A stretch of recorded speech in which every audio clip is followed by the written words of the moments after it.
첫 번째 질문은 호흡의 양에 관한 것입니다. 숨을 들이마실 때 폐가 가득 차도록 깊게 들이마시는 것이 좋은가요? 아니면 폐를 완전히 채우지 않고 일정량만 들이마시는 것이 더 효율적인가요? 또한 숨을 내쉴 때는 들이마신 공기를 전부 내보내야 하나요? 아니면 일정량을 폐에 남겨두는 것이 좋은가요? 지구력을 측정하는 지표 중에서 최대 산소 섭취량 혹시 아세요? 신체가 받아들일 수 있는 섭취량을 말하는 건가요? 근데 왜 산소가 필요하냐면은 산소가 있어야 에너지를 생성하고 그 산소가 이산화탄소가 되겠죠. 또 다시 뱉을 때 이 신체에 있는 이산화탄소를 배출을 해줘야 또 새로운 산소가 공급이 되겠죠. 근데 이산화탄소가 이 체내 농도가 증가를 하죠. 그러면은 우리가 흔히 얘기하는 코티졸 호르몬이 증가를 해요. 그래서 더 이상 운동을 못하게 막 자극을 줘요. 그러니까 한마디로 주어진 상황에서 최대로 들어 마시고 최대로 뱉는 게 좋겠죠. 저도 그렇게 들은 적이 많아요. 호흡을 30% 남겨놓고 뱉어라. 근데 그게 생리학적으로 보면은 전혀 근거 있는 얘기는 아니고요. 그게 어디서 오해를 하냐면요.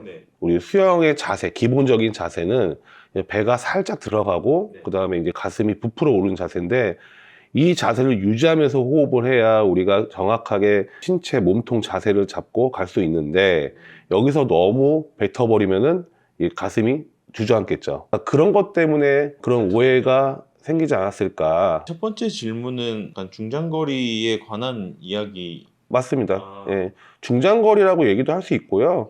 근데 기본적으로 호흡을 참고 가는 거는 일반적인 수영이 아니라 속도를 내기 위한 방법이기 때문에 우리가 자유형을 할 때 일반적으로 얘기하는 거는, 만약에 오른쪽에 호흡을 하신 분들은 오른쪽에 한 번, 왼쪽에 호흡 안 하고 이런 패턴을 얘기하는 거지, 상황에 따라서는 뭐 호흡을 뱉지 말아라, 그거는 조금은 아닌 것 같고, 거리에 따라서, 목적에 따라서 호흡을 참고 가는 동작은 있죠. 두 번째는 숨을 내쉬는 타이밍에 관한 것입니다.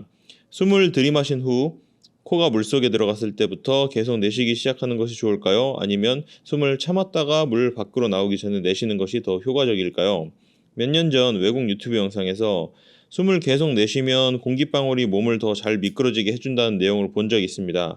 하지만 숨을 참다가 내쉬면 부력의 도움을 받을 수 있을 것 같기도 해서 어떤 방법이 더 효과적인지 궁금합니다. 앞부분부터 얘기하면은, 수영에서는요, 특별한 목적을 위해서 호흡을 참는 거 말고는 마시거나 뱉거나 참는 동작이 있으면 안 돼요. 수영에서 가장 안 좋은 호흡법은요, 뱉고 참는 거예요. 뱉어버리고 참았다가 다시 마시는 동작. 근데 이제 특별한 상황에서는 호흡을 참았다가 뱉을 수는 있겠죠. 그것도 뭐 하나의 방법이죠. 하지만 일반적인 방법으로는 무조건 마시거나 뱉거나 이렇게 진행을 해야 되고요. 이제 외국에서 숨을 계속 내쉬면서 공기방울이 이렇게 나온다는 얘기죠. 선수들은요, 뱉는 호흡이 좋아요. 이 코로 길게 뱉는 호흡을 할 수 있기 때문에 그렇게 보이는 거예요. 그걸 일부러 미끄러지려고 뱉는 건 아니고요. 호흡을 들어 마신 다음에 뱉는 그 힘이 강하기 때문에 그렇게 보이는 것 뿐이지, 그게 다른 목적으로 있는 것 같진 않고, 그 공기방울이 그렇게 일어나면은 아무래도 물의 압력이 좀 낮아지겠죠. 아마 그런 논리로 얘기를 하는 것 같고, 부력 차원에서 얘기하면요, 호흡을 뭐 다 내쉬지 않고 가슴에 갖고 있는다?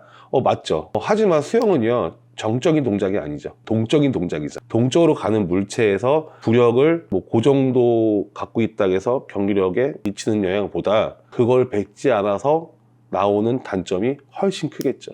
니코틴이 정신적으로나 각성시키는 효과는 있어요. 효과가 있으니 우리 수영한 사람들 담배 피고 시합 뛰어야 된다, 그렇게 얘기하는 거하고 좀 비슷한 논리가 아닐까, 그렇게 얘기하고 싶습니다. 수영에서는 복식 호흡보다는 흉식 호흡으로 해야 하는 걸까요? 코어를 조이고 흉곽을 부풀린 유선형 자세를 유지하려면요. 수영의 기본 자세는 배가 좀 들어가고 흉곽이 좀 올라온 흉곽 호흡법 자세하고 가장 비슷하다고 제가 말씀을 드린 적이 있어요. 수영을 할 때 복식 호흡을 하면 좋죠. 좋은데 그냥 극단적으로 얘기할 때는 흉곽 호흡을 해야 된다고 얘기는 해요. 근데 더 자세하게 들어가면은 복식 호흡도 같이 해주는 게 제일 좋아요. 복식 호흡이라는 것 자체가 명치 부분이 튀어나오게 호흡을 하는 거거든요. 천천히 할 때는 복식 호흡이든 흉곽 호흡이든 상관이 없을 거예요. 별 어려움도 없으실 거예요. 하지만 진짜 호흡이 여기까지 와가지고 끝까지 갔을 때는요, 흉곽, 복식 둘 다 해야 돼요. 그래야 맞출 수 있어요. 우리가 운동에 대해서 근본적인 얘기를 할 때 복식 호흡을 많이 얘기를 하죠. 근데 맞는 얘기거든요. 맞는 얘기인데 기본적으로 스포츠는요, 양쪽 호흡을 다 하는 거예요. 복식 호흡만 가지고는 충분히 내가 운동할 때 힘듦? 그거를 다 이겨낼 수는 없어요. 그래서 흉곽 호흡과 복식 호흡을 같이 해야 된다. 하지만 자세는 흉곽 호흡법 그 자세가 수영할 때 코어를 잡는 가장 비슷한 자세입니다. 그럼 어떻게 해요? 코어를 잡는다고 하잖아요. 예. 코어를 따로 운동을 해야 되는 건지 저도 예. 이 부분이 참 안 돼가지고 고민이거든요. 수영할 때 코어에 힘이 줘야 될까요? 어떻게 될까요? 안 줘야 되는 게 맞지 않을까요? 정확히 말하면 의식적으로 주는 건 아닌 것 같아요. 맞아요. 정확하게 얘기하면은 그냥 힘이 들어가는 거지 의식적으로 주는 건 아니에요. 코어가 평상시에 발달이 되어 있는 사람은 제 마우스를 들 때 이 마우스를 충분히 들 정도의 근력이 되면은 그냥 손가락만 깔딱하고 들 수 있을 거예요.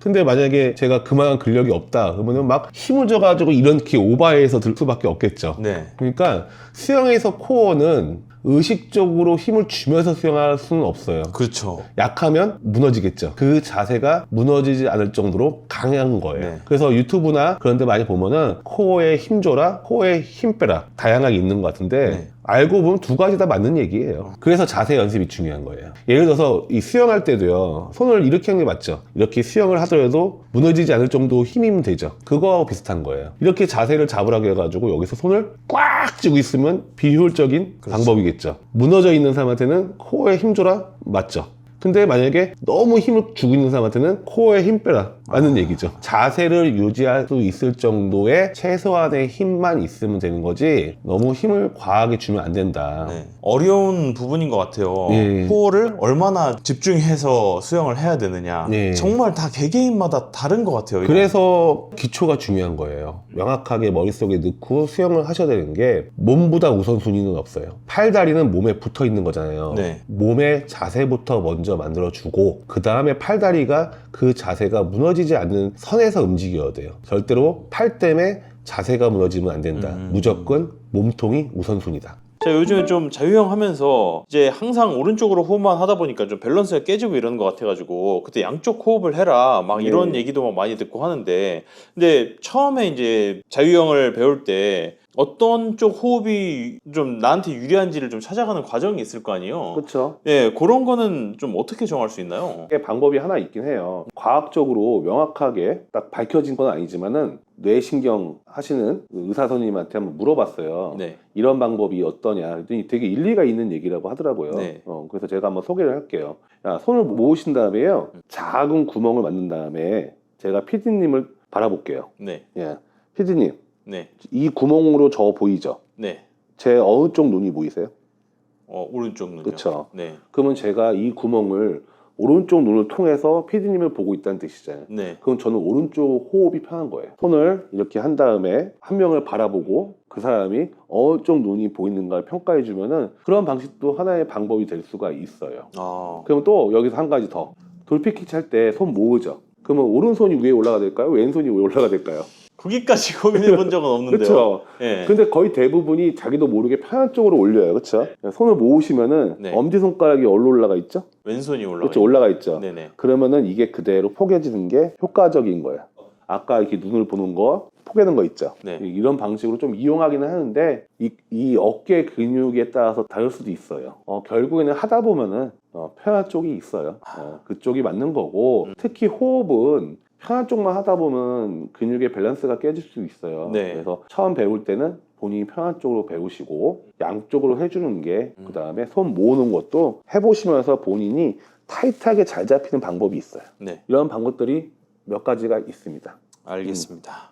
네, 인터벌 시작 전에 숨이 안 트이고 체력이 딸리는 느낌이 듭니다. 빨리 호흡을 트이는 방법이 있을까요? 또 강습 초반에 첫 번째 세트가 가장 힘든 이유는 뭘까요? 호흡이 트인다는 표현이 있는데 그게 무슨 의미인가요? 수영 시작하고 바로 인터벌 들어가면 호흡이 너무 힘든데 호흡이 트이려면 어떻게 해야 하나요? 회원들이 호흡이 트인다 얘기를 하고 저 또한 그렇게 표현을 할 때도 있거든요. 네. 근데 이게 너무 많은 의미가 안에 들어가 있는 거예요. 빨리 하면 당연히 힘든데 네. 그거를 호흡을 안 튀었다고 하면은 어떻게 얘기를 할까 생각하다가 세컨드 윈드라고 있어요. 막 수영을 하다가 이산화탄소가 생성되겠죠. 산소를 공급하겠죠. 네. 그 비율이 딱 맞아가지고 몸이 편안해지는 상태, 계속 수영해도 힘들지 않은 상태를 세컨드 윈드라고 해요. 근데 이 세컨드 윈드가 오려면 먼저 훈련 양이 어느 정도는 좀 돼야 돼요. 네. 보통 막 그렇게 얘기하죠. 일단 많이 돌다 보면 튀어. 그렇죠. 가장 핵심적인 얘기기는 하죠. 네. 천천히 하게 되면은 네. 호흡이 안 찬다. 그건 당연한 거죠. 그렇죠. 예, 그래서 이 호흡이 트인다는 거는 생리학적으로 얘기하면은 생성되는 거와 제거되는 게 평형을 이룬다고 하지만 네. 어쨌든 자신한테 맞는 페이스로 했을 때 또 그런 느낌을 받을 수 있겠죠. 그렇죠. 아니면 반복적인 훈련을 통해서 그 정도의 속도가 편안해지면 호흡이 트인다는 거죠. 네. 근데 더 빨리 하면 또 다시 이제- 호흡이 막히죠. 그렇죠. 특별히 호흡의 방법이 틀린 게 아니라면은 네. 페이스 조절을 하고 동작이 편해지면 호흡이 트이는 거예요. 맞아요. 정리를 해보자면 인터벌 시작 전에 숨이 안 트이고 체력이 딸리는 느낌입니다. 처음부터 너무 빨리 시작하던가 워밍업이 안 될 거죠. 워밍업의 우리 효과 중에 한 가지가 네. 몸을 이제 활성화시키는 거잖아요. 네. 활성화시키지 않고 바로 하면은 당연히 첫 번째 세트 할 때 힘들 수밖에 없는 거죠. 두 번째 질문은 호흡 트인다는 표현. 조금 전에 얘기한 제거되는 거랑 생성되는 거랑 비율이 맞는 거를 얘기를 하는 거죠. 인터벌을 들어가는데 호흡이 너무 안 되신다 하시는 분들은 좀 페이스를 조금 낮추시는 게 좀 도움이 되실 거예요. 저 방금 말씀하신 거 들으니까 그냥 개인적인 경험이 갑자기 떠오르는데요. IM 연습을 요즘 제가 한참 하고 있잖아요. 예. 배영에서 평영으로 턴을 하고 난 다음에 그 물속 동작을 할 때 예. 항상 엄청 호흡이 차요. 예. 네 가지 상황이 계속 바뀌다 보니까 유독 그거를 컨트롤하기가 되게 힘들더라고요. 맞아요. 그래서 IM이 힘든 거예요. 호흡의 패턴이 계속 변하니까 힘든 맞아요. 것도 있어요. 그걸 반대로 얘기하면요. 네. IM을 잘하기 위해서는 호흡의 패턴을 어느 정도 비슷하게 가져가는 것도 하나의 방법이에요. 예를 들어서 저병할 때는 두 팔에 한번씩 호흡하죠. 그 여기에 템포가 있을 거 아니에요. 네네네. 그러면 배영할 때도 여기에 템포에 맞게 오. 호흡을 해주는 것도 IM의 호흡법 있어요. 100% 맞아 들어가지는 않아요. 그쵸. 맞으면 맞을수록 좀 더 호흡이 편해지고 조금 효율적으로 변하는 경우가 있고요. 너무 힘든다면은 어느 정도는 좀 페이스 조절을 할 필요가 있는 거죠. 개인원형 호흡 얘기가 나온 김에 네. 세 가지 영법을 앞에서 하고 네. 마지막에 자유형으로 끝내서 가잖아요. 네. 보통 이제 자유형만 할 때는 거의 호흡을 참고 가잖아요. 그런데 그 호흡의 패턴을 무너뜨리지 않으려면은 좀 호흡을 일정하게 하면서 가는 게 조금 더 도움이 될까요? 도움은 되죠, 당연히. 근데 마지막이잖아요. 네. 마지막에 볼 거 없죠. 그냥 가는 거지. 최선을 다해서. 제가 얘기한 건 페이스를 맞추기 한 거지. 네. 마지막에는 진짜 아예 온 힘을 쏟아야 되는 거잖아요. 그러니까 볼 거 없죠. 처음에 너무 호흡을 참고 하는 것보다 네. 원호흡으로 쭉 가시다가 마지막에 본인이 버틸 수 있는 범위에서 이제 시작을 하셔야지 네. 너무 멀리서부터 턴 하자마자 호흡을 참고 가시면 마지막에 못 오죠. 네. 참는 거는 마지막 순간에. 이제 수영 초보자를 위한 호흡의 기본. 자, 호흡 어렵죠. 그렇죠. 처음에 이제 호흡이 안 트여요. 이런 질문들을 많이 하시잖아요. 네. 그리고 제가 또 어느 정도 지금 수영을 했음에도 불구하고 페이스가 한번 말리면 그 다음부터 호흡이 엄청 꼬이더라고요. 네. 그래서 제가 참고로 저희 채널 보시는 분들 제가 생활체육 지도사 자격증 2급을 땄어요? 완전 탈락했죠. 완전 탈락했어요. 근데 이 탈락한 것도 실기에서 탈락했거든요. 네. 턴을 2번이나 실수를 해서 탈락을 했는데 그것도 어떻게 보면 호흡이죠. 호흡이 처음에 저배평자에서 저병 때 너무 빨리 갔어요. 너무 빨리 가고 너무 긴장을 해서 턴할 때 호흡이 안 되니까 거기서 꼬이더라고요. 네. 그래서 이 호흡, 지금은 수영 초보자를 위한 호흡의 기본이긴 하지만 저도 약간 초보자라는 심정으로 한번 좀 들어보고 싶습니다. 근데 이 호흡이요, 초보자뿐만 아니라 지금 현직에 있는 선수들조차도 잘못하고 있는 경우가 상당히 많아요. 예, 근데 이제 처음에 이 호흡을 우리가 어떻게 보면은 들어 마시고 뱉어라 요 정도만 배우고 연습을 통해서 하나씩 체득을 해 가잖아요. 그렇죠. 그러니까 어떻게 보면은 호흡만 따로 연습하지는 않고 동작을 통해서 부차적인 방법으로 하다 보니까 호흡을 연습을 좀 해야 되는데 그게 부족해서 25로 못 가고 50을 못 가고 혹은 조금만 빨리 하다 보면은 금방 숨이 차가지고 포기하시는 분들이 있는데, 물론 빨리 하면 호흡을 차죠, 당연히. 그쵸. 예, 그런 경우가 말고 네. 운동을 처음 시작하시는 분들, 수영을 처음 배우시는 분들이 호흡만 따로 혼자서 연습할 수 있는 방법을 제가 오늘 얘기를 하려고 하는데요. 네. 호흡의 차이점이 뭘까요? 지상이랑 수영이랑 호흡의 차이점. 지상은 거의 무의식적으로 예. 그냥 흡기랑 호기가 생각 안 하고 그렇죠. 네, 무의식적으로 되는데 물속에서는 어쨌든 롤링을 하든 뭘 하든 어떤 일정 타이밍에서만 잠깐 해야 되는 거다 보니까 특히 흡기 같은 경우에는 거기서 이제 타이밍 맞추는 게 지상에서보다는 조금 더 어렵다? 그런 경우도 있죠. 그래서 지금 피디님이 말씀하신 것처럼 지상에서는 마시고 내쉬는 게 자연스럽게 되지만은 이 물속에서는 또 압력이 있잖아요. 그렇죠. 수압이 있기 때문에 내쉬는 거를 의식적으로 내쉬지 않으면은 그게 좀 부족하게 뱉을 수밖에 없어요. 또 한 가지는 뭐냐면 호흡의 방향이에요. 지상에서는 코로 마시고 코로 뱉기도 하고 네. 코로 마시고 입으로 뱉기도 하고 아. 근데 수영에서는 반대죠. 꼭 입으로만 마셔야죠. 코로 마시고 입으로 뱉는 방식이 지상이라면은 네. 수영은 입으로 마시고 코로 뱉거나 아니면 입으로도 같이 뱉게 되죠. 그러니까 네. 마시는 방향성이 다르기 네. 때문에 내가 지상에서 호흡하는 거랑 수영하면서 호흡하는 거랑 좀 어색할 수도 있죠. 예. 초보자들은 처음에 와서 어떻게 호흡 연습을 해야 될까? 또 한 가지 얘기하고 싶은 거는 뱉는 호흡이 중요하죠. 수영할 때 의식적으로 뱉지 않으면 잘 안 뱉어지기 때문에 의식적으로 뱉는 연습을 하지 않다 보면은 동작에 여유가 없다 보니까 내 동작에 집중할 수 있는 시간이 없죠. 그러니까 자꾸 급하게 하게 되고 또 한 가지는 뭐냐면은 힘 빼라 얘기 많이 들으시죠? 네. 힘 빼려면 어떻게 힘 빼야 되죠? 그렇죠. 그게 바로 호흡이에요.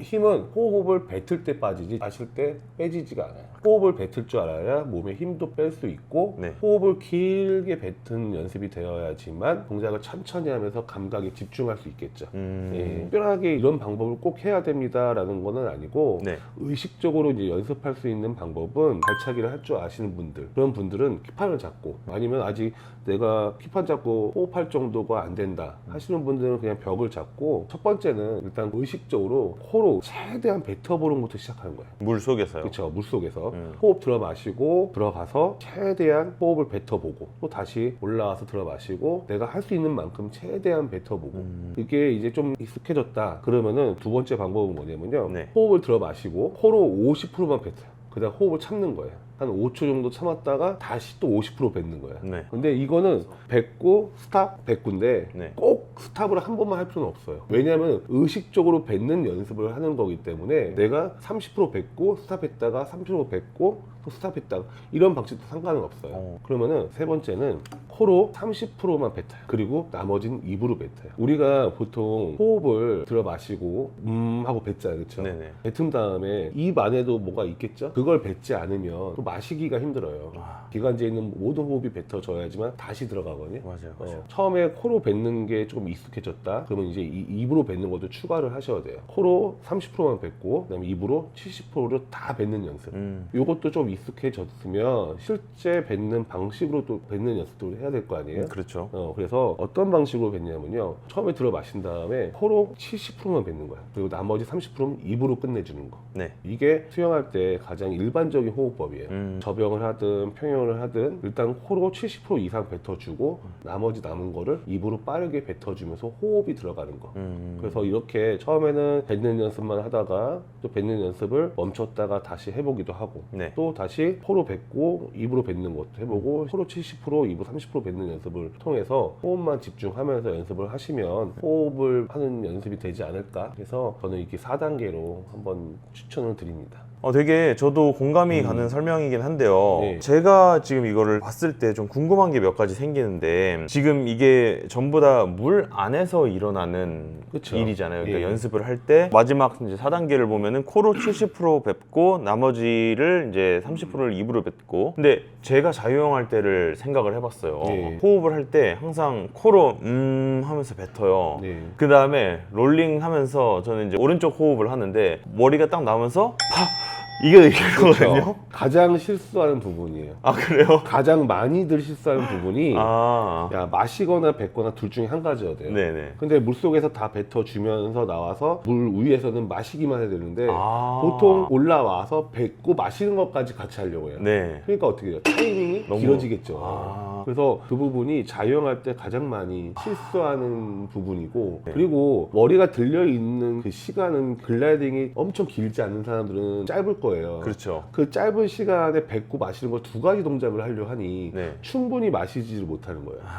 그래서 물속에서는 뱉는 동작에 집중을 하고 뱉다가 고개가 돌아갔죠. 네. 이제 돌아가면서 입으로 뱉게 되죠. 네. 그러면서 내 입이 물 밖으로 나왔을 때는 오로지 마시는 시간에 할애를 해야 내가 충분히 또 마실 텐데 물에 올라와서 그 짧은 시간에 두 동작을 하려고 하는 거죠. 그러니까 이게 호흡이 조금은 불편함을 많이 느끼시죠. 그럼 저병도 마찬가지겠네요. 그렇죠. 저병 호흡이 엄청 딸려요. 모든 종목이 마찬가지예요. 하다못해 배영도 마찬가지예요. 배영은 항상 내가 언제든지 호흡할 수 있을 것 같잖아요. 하지만 배영도 그냥 마음대로 호흡하는 게 아니라 내가 호흡하는 팔이 있어요. 네. 우리 오른팔에 이렇게 자연을 호흡하듯이 네네. 배영도 방식은 여러 가지지만 네. 오른팔에 마시고 왼팔에 내쉬고 수영은 무조건 마시는 동작 혹은 뱉는 동작 두 가지로만 구성되어 있어요. 특별하게 호흡을 참고 가는 동작이 없으면 평영이나 저병 같은 경우는 몸이 이렇게 떠 있는 시간이 짧잖아요. 그렇죠. 그 짧은 시간 안에 뱉고 마시고 하면은 거의 마시는 시간이 뭐 2, 3초 될까요? 그렇죠. 네. 그러니까 충분히 마시지 못하는 거예요. 뱉는 것도 마찬가지예요. 그 짧은 시간 안에 입으로 뱉어야 되니까 충분히 뱉어주지도 못하는 거죠. 그러네요. 그러니까 물속 동작에서는요 최대한 뱉는 동작에 집중을 하셔야 돼요. 그래야 물 위에서는 마시는 동작에 집중을 할 수 있으니까 앞으로 저병 연습할 때 호흡 뱉는 걸 조금 더 중점적으로 좀 염두에 두고 연습을 한번 해보도록 하겠습니다. 안녕하세요. 생활체육대회를 한번 경험해본 후 선수들처럼 50m 무호흡 자유형을 연습하고 싶다는 욕심이 생겼습니다. 30m까지는 수월하다 싶은데 그 이상은 호흡 욕구를 이겨내지 못하고 숨을 아주 크게 들이마시는 바람에 속도가 훅 죽더라고요. 무호흡 거리를 늘려가기 위한 좋은 팁이 있을까요? 50m로 무호흡으로 하는 게 선수한테도 그렇게 쉬운 방법은 아니거든요. 근데 만약에 하면 좋은 방법이죠. 어차피 50m 하는 거는 산소가 필요가 없는 경기예요. 네. 근데 여기서 또 주의할 점 50m에 40초 이상 가시는 분한테 산소가 필요하죠. 네. 근데 아마 50m에 뭐 무호흡을 도전하신다면 아마 30초 안짝이나 아니면 고원절이 되시는데 네. 그 정도의 속도라면은 산소가 필요 없는 정도예요. 50m라서 산소가 필요가 없을까요? 아니면 시간이 더 중요할까요? 시간이 더 중요하죠. 예. 만약에 100m도 단거리거든요. 네. 근데 100m에 3분이 걸려. 그거 같은 단거리가 아니죠. 그렇죠. 네, 그래서 무호흡에 도전하시면은 그게 상당히 빠르신 분인 것 같은데 네. 여기서 잠시 좀 빠져가지고 프리다이빙 해보셨어요? 네. 그 프리다이빙 호흡 여러 가지가 있지만 호흡을 오랫동안 참는 것도 있는 것 맞아요. 같던데 다이내믹. 그거 세계 신기록 몇 초인지 아세요? 호흡만 참는 네, 거요? 나도 정확하게는 모르겠는데 20분이 넘는 걸로 알거든요. 맞아요. 그렇죠. 네. 어떻게 인간이 한 번의 호흡으로 20분을 넘게 호흡할 수 있을까? 프리다이빙의 메커니즘도 보면은 여러 가지가 있지만은 설명을 들었을 때는 이산화탄소의 내성이 생겨서거든요. 호흡을 한 다음에 호흡 욕구가 나오는 그 메커니즘이 이산화탄소가 농도가 높아지면은 이산화탄소가 자극하는 호르몬이 있겠죠. 네. 예, 그걸 자극해서 뇌에서는 고통을 줘서 결국은 호흡하게 만드는 건데 네. 호흡을 참는다는 얘기는 뭐냐면은 이산화탄소 농도에 적응하는 거거든요. 그 방법 뭐가 있겠어요? 적응 훈련을 해야죠. 그렇죠. 참는 훈련을 해야 되는 건데 여기서 뭐 어떤 어마어마한 꿀팁이 있다는 거는 너무 부차적인 얘기인 거예요. 네. 젖산도 마찬가지예요. 네. 우리 뭐 운동을 하면 젖산이 나온다고 하잖아요. 네. 시합 기록 때 막 하는 걸 수영 선수들은 젖산 운동이라고 하거든요. 네네. 그게 무슨 의미일까요? 엄밀히 말하면 젖산 적응 훈련 아니에요? 그렇죠, 맞아요. 네. 젖산하고 속도하고 비례하거든요. 속도가 높으면 높을수록 젖산은 올라가요. 네. 젖산에 적응한다는 얘기는 스피드를 더 빨리 낸다는 얘기거든요. 그래서 결국에 운동이라는 거는 내성이에요. 네. 무호흡으로 가시는 분들도 처음에 호흡을 어떻게 한다 뭐 그런 방법도 있겠지만 근본적인 거는 자주 하면서 그 고통에 적응하는 거예요. 그거는 어쩔 수 없어요. 막 꿀팁이라고 해가지고 뭐 어떤 방법을 하면 한 번에 된다? 글쎄요. 그게 과연 근본적인 해결 문제는 아닌 것 같아요. 뭐든지 마찬가지 아닐까요? 피디님도 영상을 만드실 때 무슨 뭐 누군가는 뭘 할 때는 많이 해보면서 익숙해지는 거가 그렇죠. 근본적이잖아요. 맞아요. 특히 이 무호흡은 마찬가지예요. 많이 고통을 느끼세요. 그러니까 운동의 방법에 대해서 얘기할 때 요즘 유튜브가 발전했으니까 정말 다양한 방법들이 있잖아요. 네. 과연 그런 방법들이 통할까? 근본적인 문제를 해결하는 거는 어떻게 보면 무식해 보이지만은 저번에 무슨 천이삼조 하는 예능이 있었잖아요. 네네. 거기서 5km를 뛰는데 너무 힘든데 이거 어떻게 하면 돼요? 하니까 10km 뛰세요라고 했잖아요. 근데 그게 되게 무책임한 어떤 답변이 같지만 되게 근본적인 답변인 거죠. 그렇죠. 예. 그렇죠. 와, 50m 무호흡 호흡 저는 진짜 상상을 못 하겠는 게 네. 프리다이빙용 롱핀을 끼고 천천히 유영하면서 50m 이제 프리다이빙에서는 다이내믹이라고 하잖아요. 네. 다이내믹을 했는데 와 50m를 하긴 했거든요. 네. 간신히 했어요. 그러니까 턴 딱 하자마자 바로 나와가지고 호흡을 막 할 정도로. 근데 이거를 대쉬로 이산화탄소를 체내로 계속 축적을 하면서 50m를 무호흡으로 간다? 와 저는 상상이 안 됩니다. 저는 만약에 35초 안에 들어가는 동호회 분들이라면 한 달이면 충분하다고 생각해요. 한 달이요? 예. 그걸 참는 연습을 계속 하다 보면 생각보다 사람이 이 호흡 참는 거는요 상당히 적응이 빨라요. 단순하게 어떤 200m 할 때 뭐 어떤 구간에서 호흡 참는 거 아니면 50m는 충분히 저는 한 달 안에 가능하지 않을까. 물론 35초 안에 정도 들어오는 사람이라면. 근데 선수 애들도요 무호흡으로 가는 사람 그렇게 많지는 않아요. 물론 초 엘리트 애들은 다 무호흡으로 가지만 네네. 25초, 23초 나오는 애들도 호흡 한두 번 하는 선수 꽤 많아요. 그럼 여기서 질문. 네. 예를 들어서 뭐 23초, 24초 때의 선수분들이 한두 번 호흡을 한다. 네. 어느 타이밍이에요? 그건 사람마다 달라요. 하는데 거의 대부분이 한 35m 지점에서 한번 하고 마지막까지 쭉 밀고 나가는 지점도 있고 아니면 뭐 25 지점에서 하고. 그러니까 호흡도 50m 잘할 수 있는 방법 중에 한 가지가 무호흡도 있지만 내가 어디서 호흡을 한번 한다고 생각하고 계획하고 가는 것도 하나의 방법이에요. 무호흡을 무조건 추천드리고 싶진 않지만 네. 한 가지는 무조건 하셔야 돼요. 호흡을 하신다면은 내가 어느 구간에서 호흡을 한다고 생각을 하고 그 구간에서 호흡하고 들어가셔야 돼요. 계획적으로. 예, 무조건 하다가 힘들 때 해야지 그거는 전략이 아니죠. 아. 예, 그러니까 내가 어느 구간에서 하겠다라고 마음 먹고 들어가는 게 하나의 또 전략이기도 해요. 예. 알겠습니다. 수영 3년 차인데요. 호흡이 아직도 힘들어요. 내뱉는 걸 잘 못하고 참다가 고개 돌리면서 내뱉는데 100m만 해도 힘들어서 몸이 경직되고 힘이 들어가고 호흡 참게 되고 빨라지고 이 수력의 총체적 난국입니다. 챗GPT에게 질문해보니 입으로 내쉬라고 나오더라고요. 입이 주가 되고 코는 부수적으로. 이런 얘기는 처음 들어서 여러 번 반복 질문해도 입으로 뱉으라는 거예요. 외국 자료를 찾아서 보여주는데 수영은 코로만 내뱉는 거라고 알고 있는데 이게 맞나요? 입으로 뱉는 연습하기 전에 질문드려요. 입으로 내뱉는 게 맞는 건가요? 입으로 내뱉어야죠. 이거는 네. 저희가 얼마 전에 찍으신 네. 영상을 업로드를 하기 전에 올라온 질문이 맞아, 아닐까. 맞아. 얼마 전에 코치님이 말씀해 주셨어요. 입으로 내뱉어라. 입으로 먼저 다 뱉는 게 아니고 코로 뱉다가 마무리를 입으로 해야지만 된다. 혹은 코하고 입하고 같이 할 수 있지만 어쨌든 그건 일반적인 방법은 아니고 네. 일단은 코로 하다가 마무리를 입으로 꼭 해야 돼요. 그래야지만 또 새로운 공기가 다 들어가고. 근데 생각보다 이거 못하시는 분들 진짜 많아요. 거의 대부분이 호흡을 참고 있고 아니면 물 위에서 뱉고 마시고 하시는 분들이 상당히 많은 것 같아요. 네. 음. 저것 때문에 그런 거 아니에요? 개인적인 의견입니다. 고개를 꺼낸 다음에 뱉고 다시 들이마시는 게 음파라는 단어 때문에 그런 거 아니에요? 맞아요. 그런 것도 조금 있긴 해요. 그러니까 이게 사람의 교육이 언어에 따라서 사실 뭔가 이게 사람의 사고가 조금 결정되는 게 음파라고 하면은 뭔가 입으로 파고 뱉어야 될 것 같아요. 근데 저는 그거보다 잘못된 정보가 너무 많아요. 호흡에 관련돼서는 제가 조금 극단적으로 네. 얘기를 하고 싶은데 웬만하면 수영량이 정답이 없어요. 네네. 이제 어떻게 보면은 저 방식이 좀 아닌 것 같아도 어떤 사람한테 그게 더 통하고 네네. 그래서 최적의 방법을 찾는 게 수영의 이론인데 이 호흡만큼은 네. 절대로 참고 뱉어라. 네. 아니면 뭐 물속에선 참고 위에 나와서 뱉고 마셔라. 뭐 네. 그런 얘기가 생각보다 꽤 많아요. 네. 그러니까 저는 이런 것들은 조금 거르고 들으셔야 되지 않을까. 물론 이게 되게 조심스러운 얘기는 맞아요. 이제 또 수영이라는 게 진짜 너무 방법이 많기 때문에 어떤 상황에서 얘기하는지를 모르기 때문에 제가 함부로 얘기할 수는 없지만 네. 이 호흡은 절대 참으면 안 돼요. 알겠습니다. 네, 무조건 잘 뱉어야 돼요. 네, 잘 뱉고 입으로 예. 마무리해서 뱉는 걸로. 네.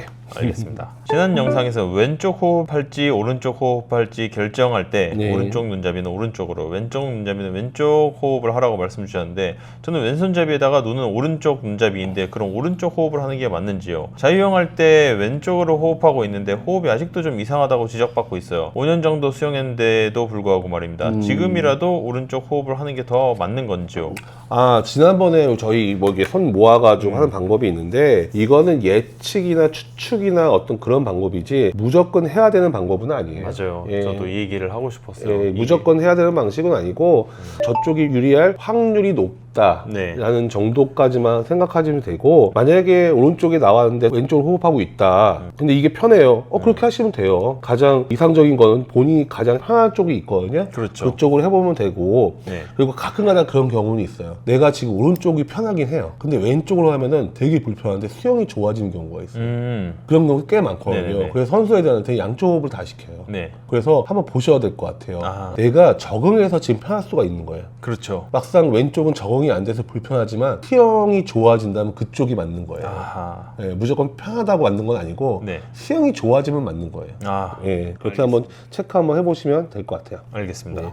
물속에서 호흡 시 코로만 내뱉다가 수면으로 올라오기 직전 코와 입을 둘 다 사용해서 뱉는 건가요? 아님 물속에서 처음부터 코와 입을 둘 다 사용해서 뱉는 건가요? 평영이나 바시로키 물속 영상을 보면 숨쉬는 방울이 안 보이다가 출수 직전 강하게 방울이 보이는데 이게 처음에는 약하게 뱉어서 티가 안 날 뿐 약하게 뱉다가 마지막에 강하게 뱉어서 나타나는 착시일까요? 요 질문하고 또 좀 비슷한 질문이 5번 질문이거든요. 5번 질문도 같이 한번 해주세요. 네, 5번 질문 읽어드릴게요. 50m 무호흡 할 때 들이마시고 꽉 참고 있는 게 아니라 그 시간 동안 최대한 길게 계속 내뱉는 건가요? 일단 지난 시간에 저희 쇼츠로 한번 얘기를 해봤는데 무조건 코로 뱉어라 라고 얘기했더니 아니다 뭐 입으로 뱉으니까 더 편하다 막 그런 말씀들을 많이 하셨어요. 물론 풀 영상에서는 코로 뱉는 게 정상적인 호흡법인데 때에 따라서는 좀 참았다가 뱉을 수도 있다라고 말을 했는데 여기 대해서 참 의견들이 많아요. 하다못해서 현장에서 지도하고 있는 수영 강사님들하고 코치 선생님들도 이거에 대해서 더 다양한 의견을 주시는 것 같은데요. 제가 오늘 이거에 대해서 한번 정리를 한번 해볼게요. 일단은 기본적으로 입으로 들어 마시죠. 마실 때는 절대로 코로 마시면 안 되겠죠. 수영할 때는 그냥 입으로만 들어 마시고 그 다음에 코로 뱉는데 입으로도 뱉을 수 있고 코로도 뱉을 수 있어요. 근데 기본적으로 우리가 코로 뱉는 이유가 있어요. 호흡 조절을 하는 이유도 있고요. 그런 경우가 있어요. 오른쪽에 호흡하고 왼손에는 호흡을 안 하거든요. 자유할 때. 근데 이 시간이 길면은 호흡을 계속 뱉을 수는 없잖아요. 이 호흡을 안 하고 있는 시간이 길면은 호흡을 참았다 뱉는 게 더 효율적이긴 해요. 하지만 기본적인 교과서적인 방법은 일단은 마시고 뱉는다. 이게 기본적인 방법이거든요. 이거에 관련된 연구도 있어요. 예를 들어서 호흡을 입으로 들어 마시고 코로만 뱉는다. 호흡을 들어 마시고 입으로만 뱉는다. 세 번째는 코로 뱉다가 입으로 마무리하면서 두 가지 다 이용한다 했을 때 두 가지 다 이용하는 게 가장 효과적이다라고 이제 논문들도 나와 있을 정도로 코로 뱉으면서 입으로 마무리하는 게 가장 수영에서는 효과적이에요. 근데 단 호흡을 참는 시간이 길거나 우리가 무호흡할 때는 당연히 호흡을 참아야죠. 계속 뱉을 수는 없죠. 근데 수영을 하다가 중간에 그런 분들이 있어요. 나는 참았다가 마지막 순간에 뱉는 게 더 편해 라고 하시는 분들이 있는데요. 그거 맞아요. 그거 맞는데 지금은 편할지 몰라도요. 그런 식으로 계속 호흡을 연습을 하시다 보면은 폐활량이나 호흡하는 방법을 배울 수가 없어요.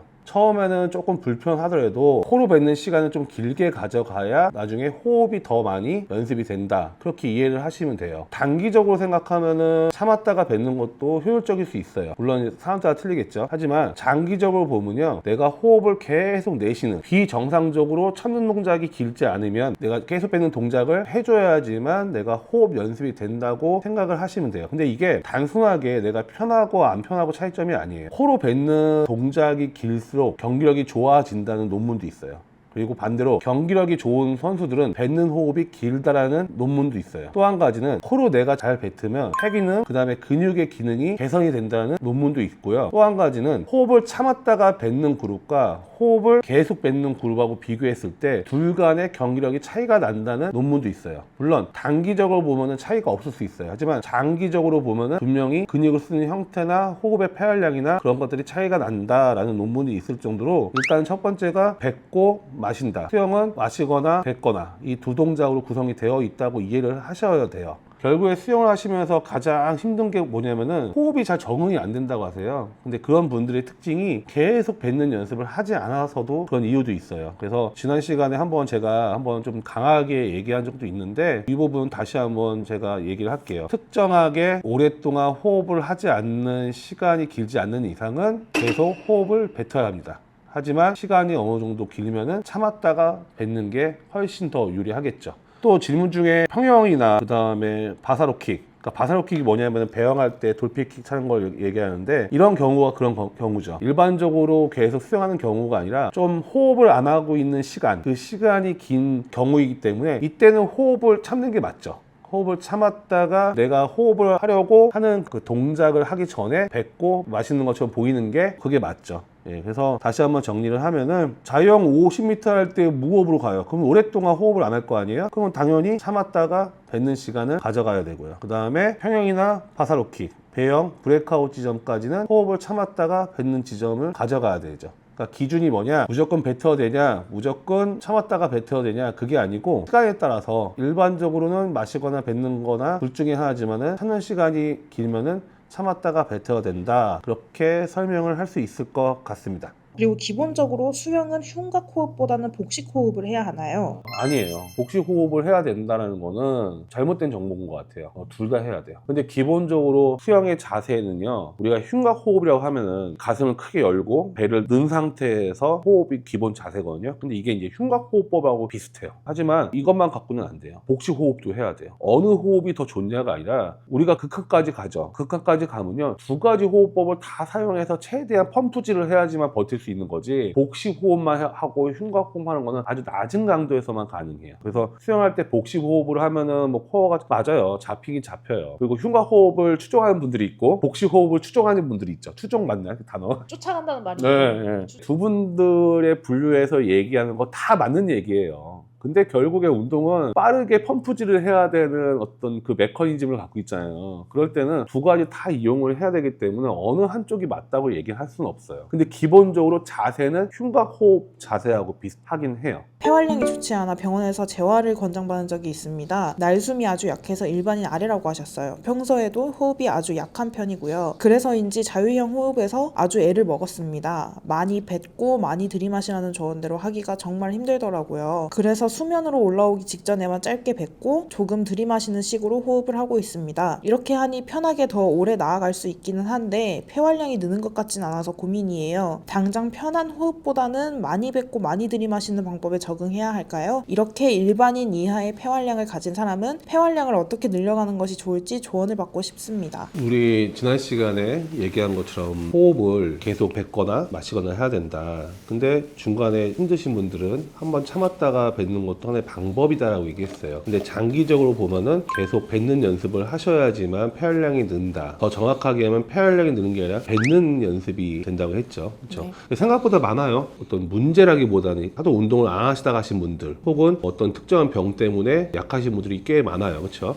이런 분들도 마찬가지예요. 뭐 저번 답하고 똑같지만은 처음에는 편한 대로 좀 하시다가 조금씩 단계적으로 뱉는 연습을 하시는데, 제가 이런 분들한테 추천을 드리고 싶은 거는 뱉는 연습을 수영 중에 하지 말고 따로 떼서 하시라는 거예요. 호흡만을 위한 훈련을 그쵸. 따로 해라라는 예, 말씀이신 거죠.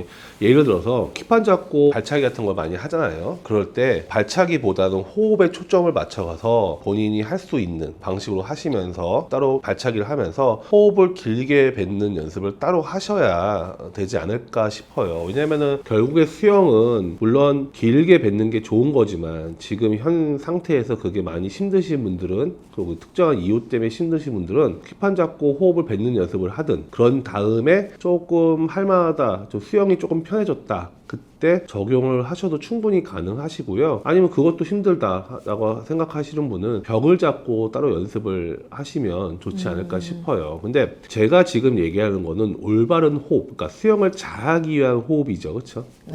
근데 그 호흡이 무리가 있다면은 호흡을 좀 짧게 잘라도 충분히 가능한 거고요. 결국의 목적은 수영을 즐기는 거잖아요. 그렇죠. 예, 하지만 더 발전적인 방법으로 가려면 호흡을 길게 뱉는 연습을 수영 중에 해야 되지만, 그것도 힘드시다면은 따로 빼서 벽을 잡고 혹은 키판을 잡고 연습을 하시는 게 좋지 않을까 싶어요. 결국에는 뱉어야 마실 수 있잖아요.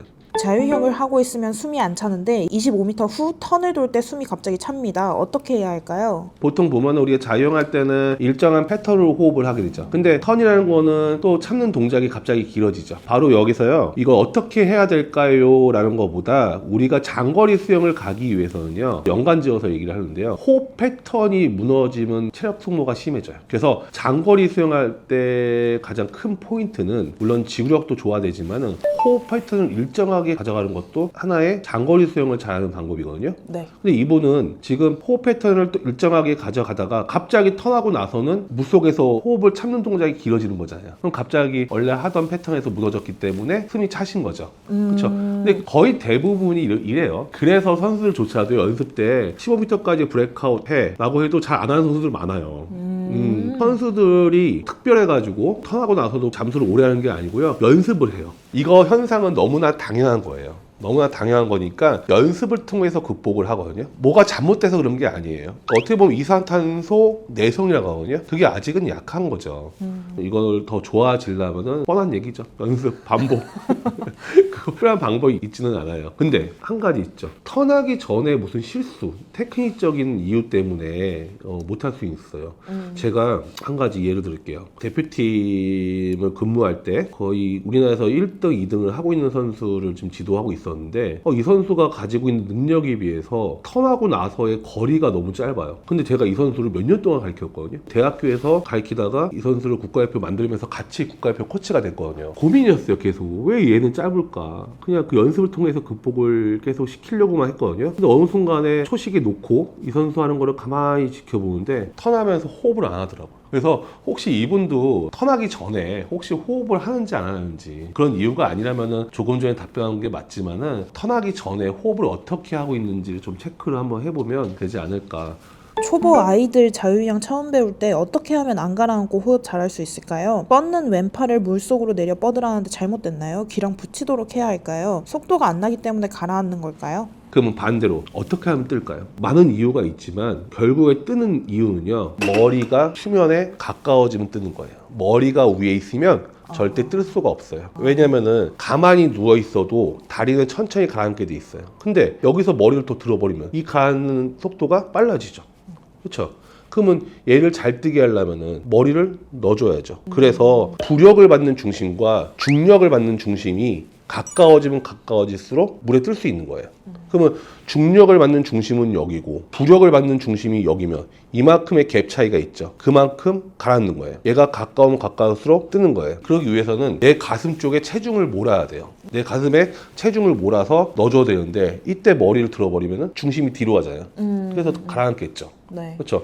그래서 머리를 낮추면 낮출수록 그 다음에 체중을 가슴 쪽에 모으면 모을수록 뜰 수 있는 거거든요. 그러면 여기서 질문에서 보면은 뜨지 못하는 거는 그런 이유가 될 수도 있죠. 하체에 너무 힘이 들어가거나 그러면 그럴 수도 있죠. 그러니까 편안하게 엎드린 자세를 만드는 게 첫 번째인 거고요. 팔을 뻗는다. 잘못된 건 아니죠. 이 방식으로 먼저 배우고 점점 기록 붙일 수도 있고 그 다음에 처음부터 기록 붙일 수도 있죠. 근데 아이들하고 성인하고 좀 차이점이 있어요. 아이들이 수영을 배울 때 가장 힘든 거는 근력이 없어서예요. 근데 어른들이 배울 때 가장 힘든 거는 근력이 부족한 것보다 유연성이 없는 거예요. 맞아요.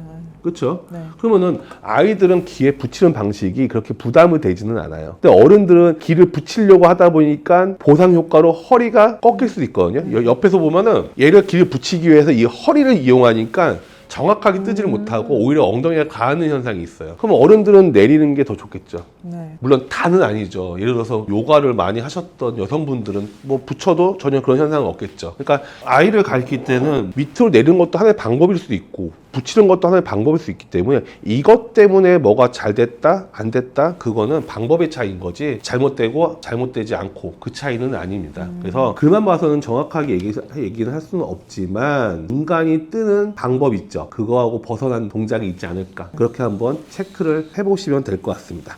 네. 늦은 나이에 마스터즈 대회에 참가하는 일반인입니다. 35초 후반 기록이지만 31초를 버킷리스트로 열심히 하고 있는데요. 기록이 변화가 없네요. 따라서 스타트에서 단축하려고 노력 중인데 수영을 잘 몰라서 그러는데 호흡을 뱉으면서 스타트한다는 의미가 와닿지가 않는데 숨을 참고 출발하는 것 아닌가요? 숨을 참다가 뱉고 스타트하면 돌핀킥을 찰 때 너무 숨이 가쁜 거 아닌가요? 맞아요. 지난번에 제가 이제 스타트할 때 참았다가 훅 뱉으면서 네. 한다고 했잖아요. 네. 그런 방식도 하나 있고요. 네. 근데 그걸 뱉고 그냥 들어가는 게 아니고 뱉고 마시면서 들어가요. 네. 네. 예, 그러니까 공중에서 후 뱉으면서 마시면서 들어가는 것도 있고요. 네. 아니면 호흡을 이미 다 뱉은 상태에서 호흡을 참아요. 그리고 출발소가 돌리면 순간적으로 힘을 쓰면서 마시면서 들어갈 때도 있어요. 네. 그래서 저와 영상에서는 한 가지 방법만 얘기했는데 네. 어떻게 보면 첫 번째 같은 경우는 좀 최고 시간이 긴 선수들이 좀 이용을 많이 해요. 근데 제일 많이 이용하는 거는 호흡을 완전히 뱉은 상태에서 참고 그 다음에 호흡을 마시면서 스타트하는 걸 좀 주로 많이 사용하고 있죠. 네. 예. 호흡은 어쨌든 들어가기 전에는 한번 마시는 거예요. 그렇죠. 뱉든 안 뱉든 들어가기 전에는 무조건 한번 마신다. 알겠습니다. 턴하고 항상 호흡이 딸려요. 턴하고 호흡을 딸리는 거는 일단은 호흡이 짧을 수도 있지만 네. 개은형 100m를 1분 30초 간다면 그건 아닌 것 같고 네. 아마 턴하기 전에 호흡하는 방식의 문제일 수도 있어요.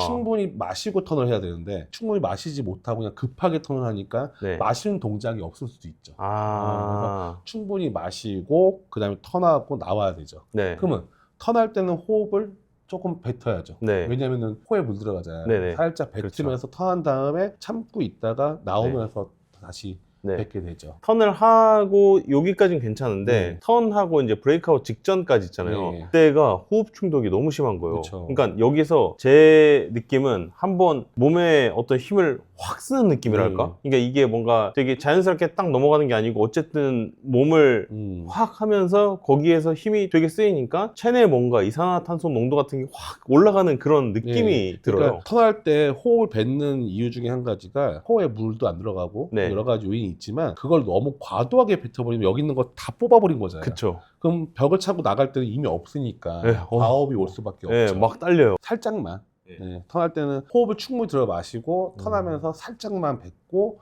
그 다음에 참았다가 뱉으면서 올라오면 좀 더 긴 거리를 갈 수 있죠. 네, 알겠습니다. 자유형 100m 빠른 6비트 연습 중인데요. 빠른 킥에 손을 맞추려니 호흡 타이밍이 너무너무 짧아서 오히려 숨 쉴 때 킥을 늦추게 됩니다. 호흡 타이밍에 킥을 맞추려니 왼쪽 오른쪽 각 3킥 사이에 쉬는 텀이 생기는데 호흡 빨리 하는 연습이 필요한 걸까요? 아니면 무호흡 100m가 나을까요? 무호흡 100m를 할 수 있으면 그거 하시면 돼요. 무호흡 100m요? 이거 네. 하시는 분이 계세요? 글쎄요. 아니 무호흡 100m가 나을까요? 라는 이게 굉장히 정확하게 얘기할게요. 네. 할 수 있으면 이게 제일 좋아요. 그렇죠. 네. 할 수 할 수 있으면 이게 제일 좋고 네.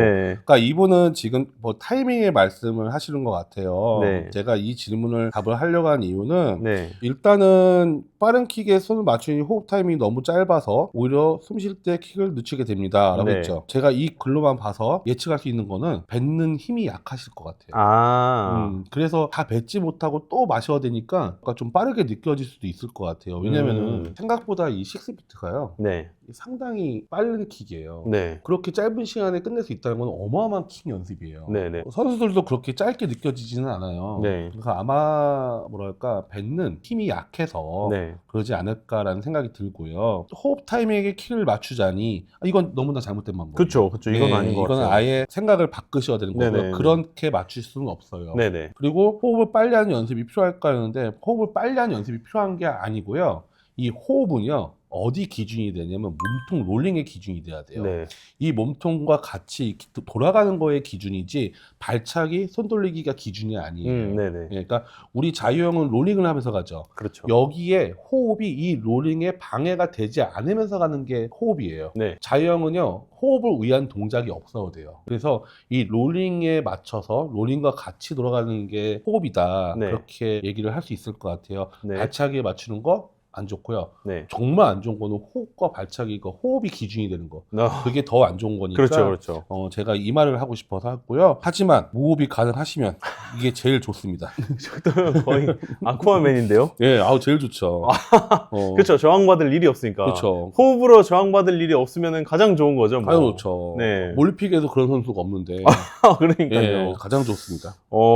네, 좋습니다. 네. 안녕하세요. 저는 수영한 지 4년 차이고 상급반입니다. 수영 강습을 끝나고 워치로 심박을 보면 항상 5구간이 제일 많고 평균 심박이 높은 편입니다. 힘든 걸 많이 했다 하면 최대 심박이 어김없이 190에서 200 가까이 드는데요. 같은 수업을 한 다른 분들은 5구간이 아주 잠깐이거나 높아도 170 정도입니다. 호흡이 남들보다 금방 가빠른 것 같긴 한데 심장이 아프다거나 통증이 있진 않습니다. 그리고 인터벌 훈련을 할 때 배가 찢어질 것 같은 느낌이 들어 더 이상 진행 못할 것 같은데 남들은 전혀 그런 느낌을 모르겠다고 해서 제가 너무 힘쓰고 운동하는 건지 잘못된 호흡으로 하는 건지 모르겠습니다. 저는 물속에서는 코로만 뱉고 들이마실 때는 입과 코로 같이 마시는데 얼굴을 물에 넣자마자 바로 내뱉습니다. 강사님이 들어마시고 잠시 참았다가 고개 돌릴 때 숨을 내뱉는 방법을 알려주시기도 했는데 저는 잠시 참는 게 오히려 과호흡이 오는 것 같아 힘들더라고요. 도대체 왜 이런 증상이 나타나는 걸까요? 일단 나이를 봐야 돼요.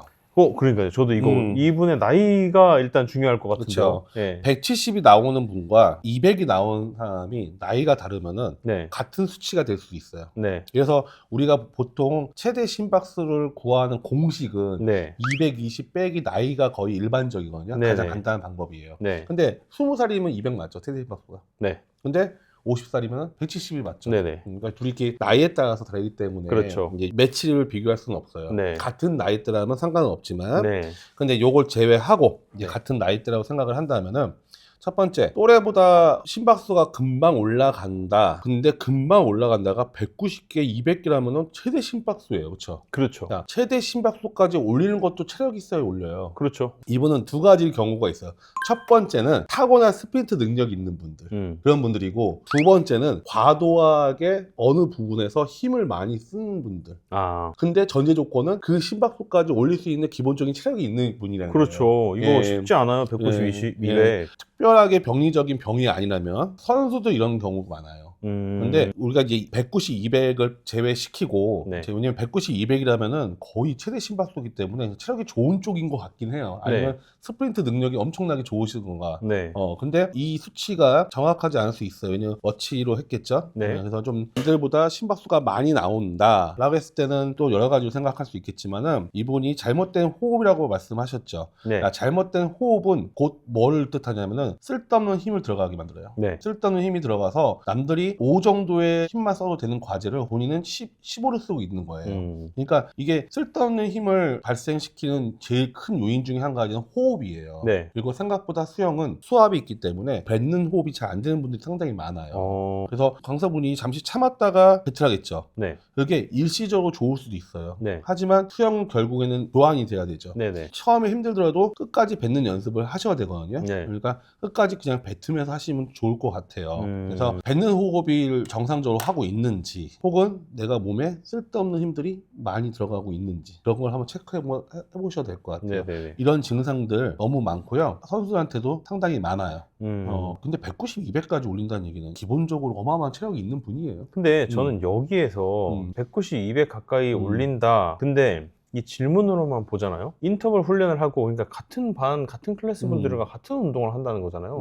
그럼 다른 분들은 170이 나오고 본인이 190에서 200 나오면은 어떤 운동량에서 차이가 나는 게 아니라고 하면 두 가지 아닐까요? 체력이 굉장히 좋으신데 그거를 과도하게 다른 데서 힘을 들어가고 있어가지고 심박수가 그쵸. 많이 올라가거나 다른 데 힘을 많이 주면서 네. 속도는 안 나지만 그렇죠. 본인이 하고 있는 이 액션은 이 정도 강도로 하고 있는 거예요. 그렇죠. 그러니까 비효율적인 운동을 하고 예, 계시거나 비효율적인 운동을 하고 있는 거죠. 두 번째는 워치가 고장났다. 그렇죠. 네.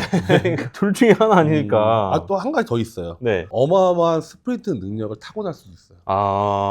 기본적으로 스프린트 능력을 타고나신 분들이 일반 사람보다 심박수가 빨리 올라와요. 그럼 떨어지는 것도 빨리 떨어지나요? 떨어지는 거는 지구력에 따라서 달라요. 아. 하지만은 우리가 흔히 얘기하는 네. 싸움꾼 기질이라고 하거든요. 네네. 갑자기 확 올려서 한 방을 진짜 잘하는 선수들. 네네. 그런 선수들이 맥바스를 잘 올려요. 그러니까 그런 체질일 수도 있어요.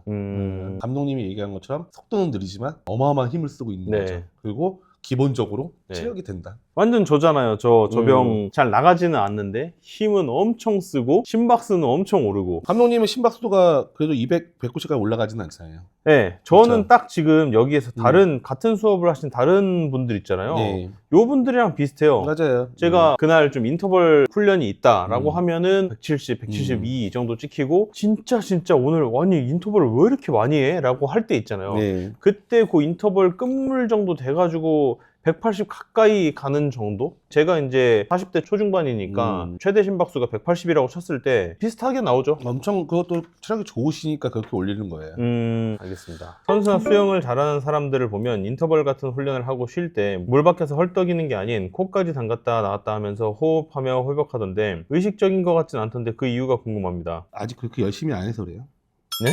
아직 할만해서 그래요. 할만해서. 아, 그래요? 네, 요거는 그냥 할만한 거예요. 아. 자기가 이렇게 코를 넣었다 뺐다 장난치면서 있는 얘기는 네. 보기에는 되게 힘들어 보이지만 네. 선수한테는 그렇게 힘들지가 않으니까 하는 거지. 아. 터치해가지고 언제 이걸 하고 있어. 이거 아무 아. 이유가 없고요. 네. 그냥 호흡이 그냥 네.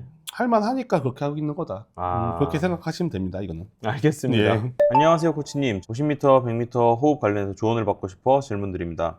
현재 제 호흡 패턴은 다음과 같습니다. 자유형 100m 전체 호흡으로 가져가고 스타트, 턴, 도착 전후 약 3m만 무호흡. 자유형 50m 27m 지점 1회, 35m 지점 2회, 40m 지점 1에서 2회 정도로 총 4에서 5회 호흡. 일반적으로 하이폭식은 EN1에서 EN2 강도의 100에서 20m로 이산화탄소 내성 및 호흡 효율 개선을 목적으로 많이 사용되는 것으로 알고 있습니다. 그런데 하이폭식이 단거리 퍼포먼스 측면에서 어떤 영향을 주는지 궁금합니다.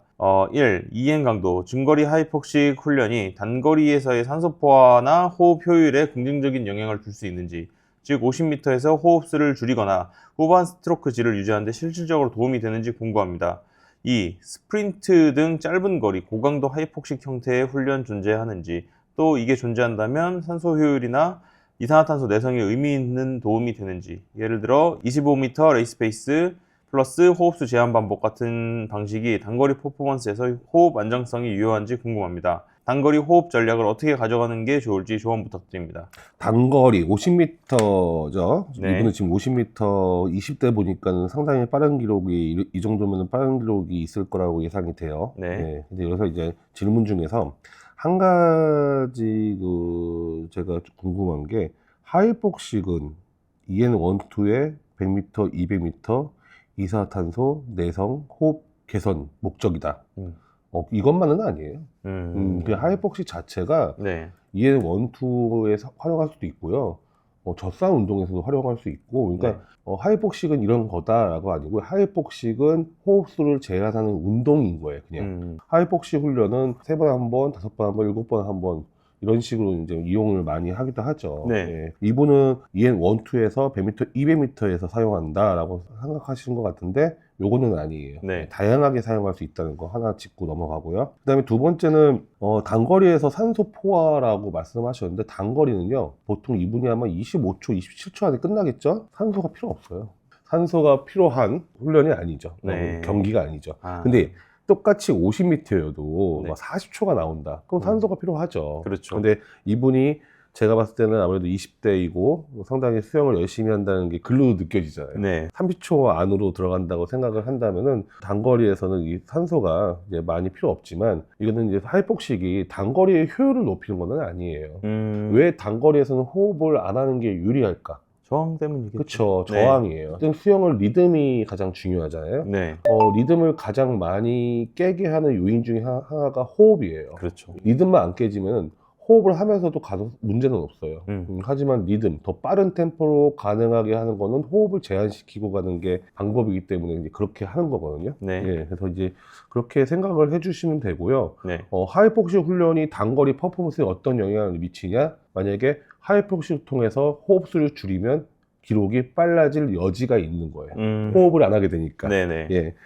이렇게 답을 할 수 있을 것 같고요. 또 마지막 질문이 스프린트 훈련이 어떤 형태로 존재하는지 훈련이 스프린트 훈련의 어떤 형태기보다는요 거의 대부분 스프린트 훈련을 할 때 호흡은 무호흡 연습을 많이 해요. 25 무호흡, 32 무호흡, 52 무호흡 네. 이런 연습을 많이 하고 호흡을 하는 전략은요 개인차 따라 틀리기 때문에 어떻게 하는 게 호흡의 전략이 좋다 이건 얘기 못해요. 그런 건 있죠. 어쨌든 내가 50m를 가는데 호흡 무조건 내가 몇 번은 해야 돼. 네. 예, 몇 번은 해야지만 갈 수 있어. 내가 최선으로 할 수 있는 호흡 있죠. 그거를 알고 있다면은 그 호흡이 막 하고 싶은 욕구 있잖아요. 네. 그거 전에 한 번은 해야 되는 거예요. 욕구가 막 올라와서 그거 참기 전에. 네, 참기 전에 한 번은 해주는 거고 보통 보면은 호흡을 이제 2번 정도 하고 가는 게 선수들이 가장 많거든요. 50미에서. 예, 50미. 네네. 2번, 한 번, 혹은 뭐 안 하는 사람도 있고요. 네. 거의 대부분이 25까지 무호흡하고 그렇죠. 35 지점에서 한 번 더 한 다음에 마지막 15m를 호흡을 안 하고 들어가는 게 거의 일반적인 패턴이긴 해요. 네. 예, 근데 이것도 패턴이 이렇다는 거지 이렇게 하면 기록이 준다가 아니에요. 그렇죠. 예, 네. 그러니까 이거는 본인이 호흡을 하는 횟수 3번이면은 20m, 뭐 30m, 40m에서 한 번 이렇게 구분을 져가지고 네. 하는 게 가장 좋을 것 같아요. 네. 예, 어쨌든 정리하자면 하이폭시 훈련은 호흡을 수를 제한하는 훈련이지 하이폭시 훈련이 뭐 EN1, 2 그다음에 100m, 200m 이렇게 정해져 있지는 않다. 호흡 전략은 본인의 호흡 수를 계산한 다음에 그거를 호흡 욕구가 오기 전에 미리 한번 하고 네. 예, 그다음에 마지막에는 뭐 참아야죠. 그렇죠? 계산해 가지고 분배를 하시면 될 것 같아요. 네, 알겠습니다. 안녕하세요. 수영 5개월 차 40대 남자입니다. 자유형 하려면 오른쪽 호흡할 때 얼굴이 가라앉아 있어 호흡 시 물을 먹는 경우가 많습니다. 물을 먹다 보니 호흡이 깨져 장거리에 어려움이 있습니다. 호흡이 문제인가 싶어 킥판을 잡지 않고 오른팔로만 스트로크하면 괜찮은데 양팔을 돌리면 얼굴이 가라앉습니다. 같이 운동하는 수력이 있는 친구가 보고 스트로크에 힘도 잘 빼고 다리도 잘 뜨고 다른 건 나쁘지 않은데 본인도 이유를 잘 모르겠다고 하네요. 의심되는 이유가 있을까요? 지금 물을 안 먹으려고 천장이 보게끔 몸을 돌리고 있는데 고치고 싶습니다.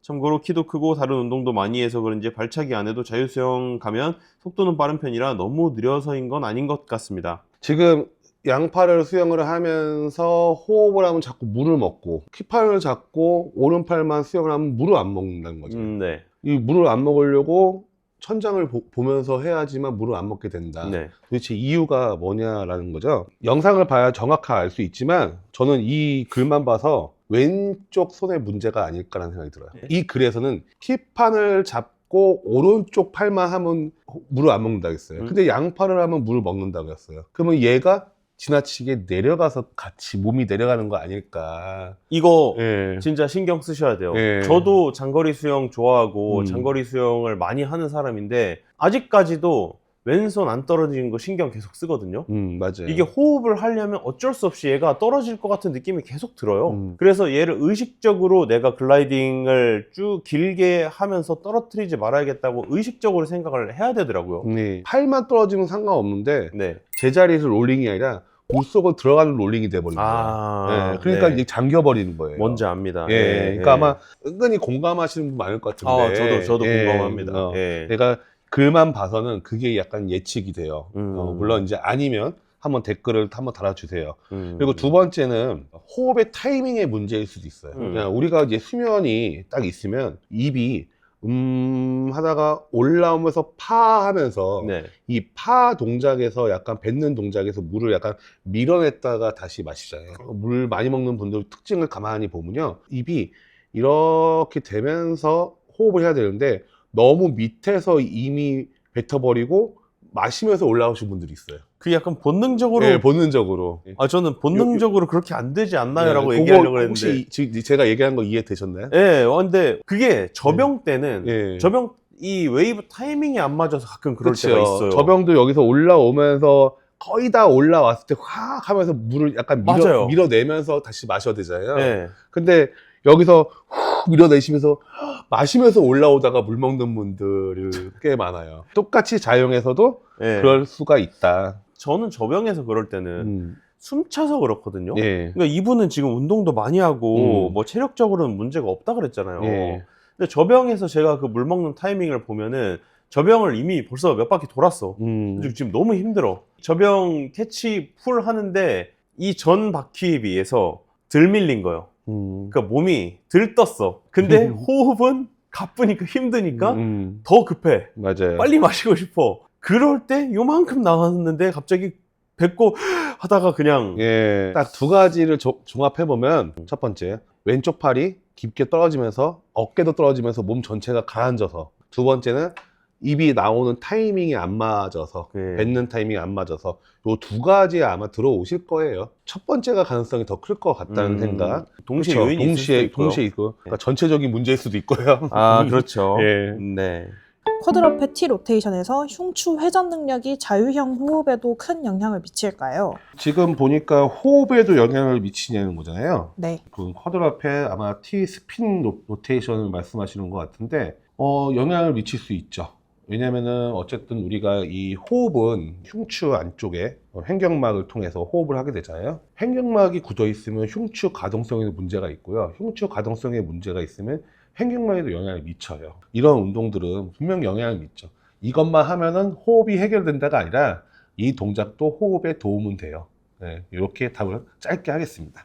안녕하세요. 자유형 호흡할 때 입술이 틀어진다고 하는데 저는 물이 들어갈까봐 입술만 내놓고 호흡을 해요. 선생님은 머리가 안 눌러져서 그런다는데 저는 그게 너무 불편해서요. 고칠 수 있는 방법이 사이드킥 차면서 하라는데 그렇게 해서 고칠 수 있을까요? 다 틀어지는 건 아니에요. 틀어지는 사람도 있는데 틀어지는 게 근본적인 방법이 아니에요. 왜냐하면은 자영할 때 호흡할 때 물이 여기 있으면은 이게 완전히 나와서 호흡하는 경우도 있지만 속력이 빠르면 이 정도만 나와도 물살이 이렇게 지나가거든요. 이걸 할로우라고 해요. 할로우가 발생하기 때문에 자연스럽게 호흡이 돼요. 그러면서 살짝 입을 틀어서 하는 것처럼 보일 수도 있고 실제로 틀어서 하는 사람도 있어요. 하지만 틀어야 되는 건 아니에요. 물살이 이렇게 지나가려면 앞으로 나가는 속력이 조금 있어야 될 거 아니에요. 그러면 속력이 없으면 어떻게 돼요? 좀 더 올려서 호흡할 수밖에 없는 거예요. 머리를 낮춰야 된다? 제일 중요한 거죠. 자영에서는요. 그럼 머리는 어떻게 낮출까? 거의 대부분이 최대한 낮게 깔아서 호흡을 해라라고 얘기해요. 그럼 어떻게 해야지 최대한 낮게 깔아서 호흡을 할 수 있을까? 그거는요, 좀 요령이 있어요. 살짝 머리가 오히려 틀어진다고 생각이 들면 돼요. 옆으로 돌리는 게 아니고 이 고개가 살짝 여기는 길어지고 여기는 짧아지듯이. 그래서 오히려 턱이 이마보다 그런 느낌으로 호흡을 하시면 머리가 낮아지면서 일자가 될 확률이 높아져요. 정리를 하자면 입이 틀어지는 게 아니고요. 낮게 하다 보니까 틀어지게 하는 선수도 있는 거고 아닌 사람도 있는 거예요. 틀어져야 된다는 거는 잘못된 얘기라고 제가 얘기하고 싶습니다. 그리고 그거 고칠 수 있는 방법, 사이드 발차기 좋은 방법이에요. 사이드킥 말고 다른 방법으로 고칠 수 있는 것도 있을까요? 이 어깨 롤링 있죠. 롤링을 하면서 이 박자에 맞게 호흡하는 것도 하나의 방법인데 이거 좀 어렵겠죠? 그쵸? 어려워 보여요. 호흡할 때는요, 턱 양쪽 어깨가 하나라고 생각해야 돼요. 몸통 롤링에 맞게 하시면 되고요. 또 한 가지 얘기하자면 목이 뭉치시면 잘 안 돼요. 여기 사이드 있죠. 여기 우리 딱 들면 여기 목 있죠. 뭉치신 분들은 이게 가동성이 제한이 되어 있기 때문에 상당히 힘드실 거예요. 고개를 양쪽으로 돌려보시면서 옆을 봤을 때 몇 도까지 보여야 된다 기준 있잖아요. 그게 안 보이면은 그 연습부터 하시면 좀 도움이 될 거예요. 수린이 입장에서 영상을 보고 드는 의문점입니다. 고개가 수면에서 들어가는 순간부터 수면에 나올 때까지 어떻게 계속 기포를 낼 수 있는지 의문입니다. 날숨을 참는 구간이 생기는 것은 고개가 들어가서 다시 나올 때까지 계속 날숨을 못해서 참을 수밖에 없어서 고개가 들어가는 구간에서 참고 고개가 수면에 나오는 구간에 코로 내뱉고 나오는 패턴으로 하는 것은 폐활량이 부족해서인가요? 고수분들은 고개가 들어가는 순간부터 날숨을 시작해서 수면으로 다시 나올 때까지 계속 날숨으로 끊임없이 기포를 어떻게 내보내는지 궁금합니다. 수중에서 날숨을 가늘고 길게 가져가시나요? 폐활량이 부족해서 이유가 첫 번째고요. 두 번째는 습관이에요. 뱉는 습관을 계속 연습을 해야 되는데 뱉는 것도 상당히 처음에는 힘들어요. 그래서 많은 분들이 처음에 쉬운 방법으로 참았다가 뱉는 방법을 선택을 많이 하세요. 지금은 효율적인 수영을 하는 것처럼 보일 수는 있지만 장기적으로 생각한다면은 좋은 방법은 아니에요. 마시는 것보다 뱉는 게 중요해요. 수영을 처음 배우신 분들은 내가 물속에서 뱉는 시간을 오래 가져가는 그런 연습도 하셔야 돼요. 수영은 뭐예요? 앞으로 속력을 내서 가는 종목이잖아요. 그러면 계속 산소 교환이 일어나야 되는데 뱉는 연습을 잘 하셔야 또 마실 때 편해지고, 어떤 분들 그런 분들 있어요. 안 마셔진다고. 숨이 안 맞으신다고요? 숨이 아무리 해도 마셔지지 않는다고. 뱉어야 마실 수 있거든요. 그분들 특징이 다 안 뱉어요. 처음부터 뱉는 거 쉽지 않아요. 폐활량이 부족하신 분들은 더 쉽지 않아요. 하지만 그 방향으로 가셔야 호흡이 트인다? 그 경험을 할 수 있으실 거예요. 네. 하지만 아무리 호흡이 트이고 폐활량이 좋고 연습을 많이 하신 분들도 평상시보다 오래, 특히 평영할 때 글라이딩을 최대한 길게 가져가려고 할 때 있죠. 그때는 선수들도 좀 참아요. 참았다가 뱉게 돼요. 들어갔다 나왔다 들어갔다 나왔다 할 때는 뱉는 거를 쉬면 안 되지만은 지나치게 참는 거 아닌 경우에는 뱉는 연습을 힘들어도 하시는 게 유리합니다. 폐활량을 늘려야 된다. 그렇죠. 이 말씀이신 폐활량이 거죠? 늘어나는 게 1번이고 그리고 뱉는 연습을 해야 또 폐활량이 늘어요. 근데 이 부분 진짜 다들 안 하세요. 생활체육 가만히 보고 있으면 몇 가지 특징이 있어요. 첫 번째, 머리가 다 높아요. 두 번째, 잘 안 뱉어요.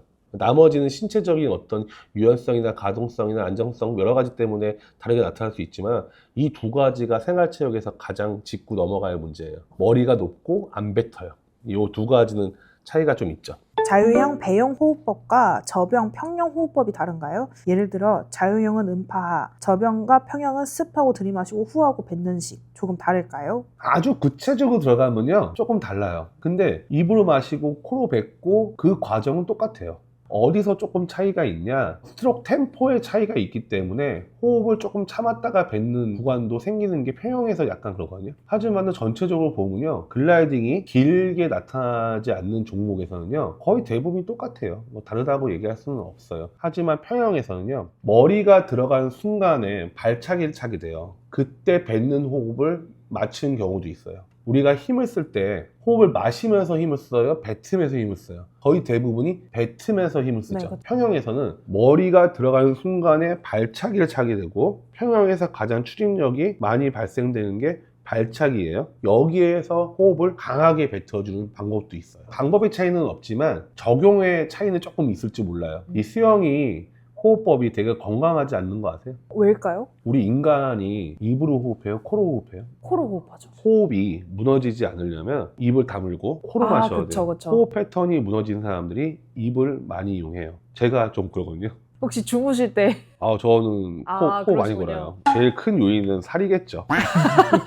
저는 나중에 알았어요. 선수할 때는 내 호흡법이 나쁜지 몰랐고 나중에 알았거든요. 수영은 입으로 마시는 호흡법을 할 수밖에 없죠. 왜냐하면 물속이니까. 이 호흡법이 오히려 이 호흡을 망치는 경우가 있어요. 네. 수영을 하시고 나서 평상시에는 코로 마시는 연습을 좀 많이 하셔야 돼요. 가운데 공간 있죠. 이 공간이 있는 이유도 이 안에서 차가운 공기가 들어가도 여기서 어느 정도 히팅을 하고 몸속으로 들어가게 만든 구간이라고 해박자들이 그렇게 얘기를 하더라고요. 인간은 코로 마시고 코로 뱉어야 된다. 근데 수영은 입으로 마시고 코로 뱉기 때문에 호흡 패턴이 무너질 수 있으니 수영 선수들도 평상시에는 입을 다물고 코로 마시는 연습을 많이 하셔야 돼요. 어떤 게 도움이 될까 제가 추천하는 게 있어요. 러닝머신 하실 때 가볍게 뛰면서 코로만 호흡하세요. 숨 엄청 차겠는데요? 그렇죠. 두 가지 장점이 있어요. 첫 번째 장점은 이 호흡근, 얘네들이 무너지지 않게 다시 한번 호흡을 연습할 수 있고요. 두 번째는 이산화탄소 내성이 생겨요. 수영 선수들이든 수영을 오래 하신 분이든 평상시에는 코로 호흡하는 연습을 많이 하시면 좀 더 호흡 패턴이나 건강한 호흡에 도움이 될 겁니다. 다시 질문 돌아가가지고 방법의 차이는 없고요. 적용 방식에 좀 차이는 있을 수 있을 것 같아요. 질문을 마무리하겠습니다.